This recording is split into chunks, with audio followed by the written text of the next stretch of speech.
بسم اللہ الرحمن الرحیم۔ محترم ناظرین، السلام علیکم۔ ایک مرتبہ حضرت عمر بن خطاب رضی اللہ عنہ نے روم سے لڑنے کے لیے ایک فوجی دستہ روانہ کیا۔ اس دستے میں ایک نوجوان صحابی عبداللہ بن حذافہ بن قیس السہمی رضی اللہ عنہ بھی تھے۔ مسلمان اور قیصر کی فوج کے درمیان لڑائی نے طول پکڑ لیا۔ قیصر مسلمانوں کی بہادری اور ثابت قدمی پر حیران ہوا اور حکم دیا کہ مسلمانوں کا کوئی قیدی جنگی ہو تو حاضر کیا جائے۔ عبداللہ بن حذافہ کو لا کر حاضر کیا گیا، جن کے ہاتھوں اور پاؤں میں ہتکڑیاں تھیں۔ قیصر نے ان سے بات چیت شروع کی تو ان کی ذہانت سے حیران رہ گیا۔ دونوں کے درمیان یہ مکالمہ ہوا: قیصر: نصرانیت قبول کر لے تو میں رہا کر دوں گا۔ عبداللہ: نہیں قبول کروں گا۔ قیصر: نصرانیت قبول کر لے، آدھی سلطنت تمہیں دے دوں گا۔ عبداللہ: نہیں قبول کروں گا۔ قیصر: نصرانیت قبول کر لے، آدھی سلطنت دوں گا اور تمہیں حکمرانی میں شریک کروں گا۔ عبداللہ: نہیں، اگر اللہ کی قسم، اگر تم مجھے اپنی پوری مملکت، اپنے آباء و اجداد کی مملکت، عرب و عجم کی حکومت بھی دے دو تو میں پلک جھپکنے کے برابر بھی اپنے دین سے منہ نہیں موڑوں گا۔ قیصر غضبناک ہوا اور کہا: تجھے قتل کر دوں گا۔ عبداللہ نے کہا: مجھے قتل کر دے۔ قیصر نے حکم دیا کہ ان کو ایک ستون پر لٹکا کر ان کے آس پاس تیروں کی بارش کی جائے، یعنی ڈرانے کے لیے۔ پھر اس کو عیسائیت قبول کرنے یا موت کو گلے لگانے سے ایک بات کا اختیار دیا جائے۔ جب قیصر نے دیکھا کہ اس سے بھی بات نہیں بنی اور وہ کس حال میں بھی اسلام کو چھوڑنے کے لیے تیار نہیں، تو حکم دیا کہ اس کو قید میں ڈال دو اور کھانا پینا بند کر دو۔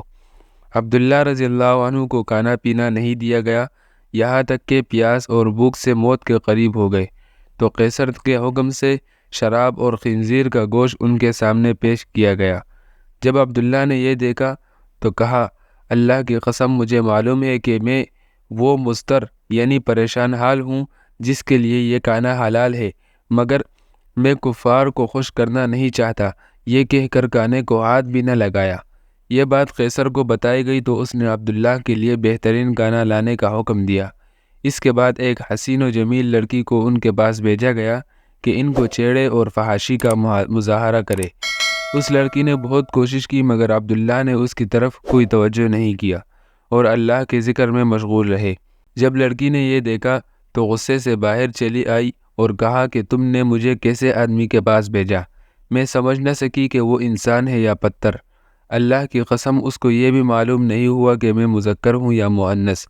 جب قیصر کا ہر حربہ ناکام ہوا اور وہ عبداللہ کے بارے میں مایوس ہوا تو ایک پیتل کی دیگ منگوائی اور اس میں تیل ڈال کر خوب گرم کیا اور عبداللہ کو اس دیگ کے سامنے لایا، اور ایک دوسرے مسلمان قیدی کو زنجیروں سے باندھ کر لایا گیا اور ان کو اٹھا کر اس ابلتے تیل میں ڈالا گیا، جس کی ایک چیخ نکلی اور دیکھتے ہی دیکھتے ان کی ہڈیاں الگ ہو گئی اور تیل کے اوپر تیرنے لگی۔ عبداللہ رضی اللہ عنہ یہ سارا منظر دیکھ رہے تھے۔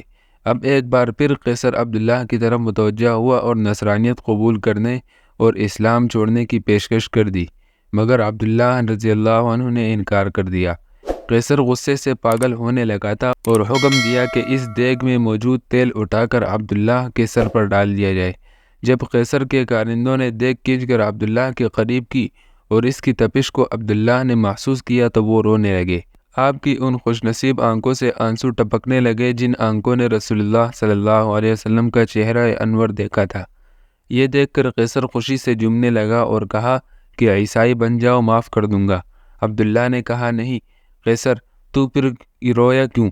عبداللہ: اللہ کی قسم، میں اس لیے رو رہا ہوں کہ میری ایک ہی جان ہے جو اس دیگ میں ڈال دی جائے گی۔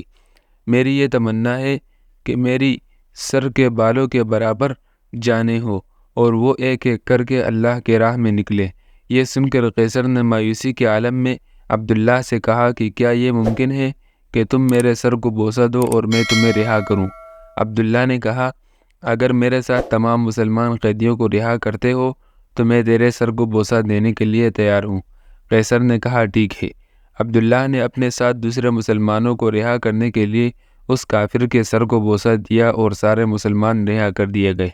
جب واپس عمر بن خطاب رضی اللہ عنہ کے پاس پہنچ گئے اور آپ کو واقعہ بتا دیا گیا تو عمر رضی اللہ عنہ نے کہا کہ عبداللہ بن حذافہ رضی اللہ عنہ کے سر کو بوسہ دینا ہر مسلمان پر ان کا حق ہے، اور خود اٹھے اور عبداللہ کے سر کو بوسہ دیا رضی اللہ عنہم اجمعین۔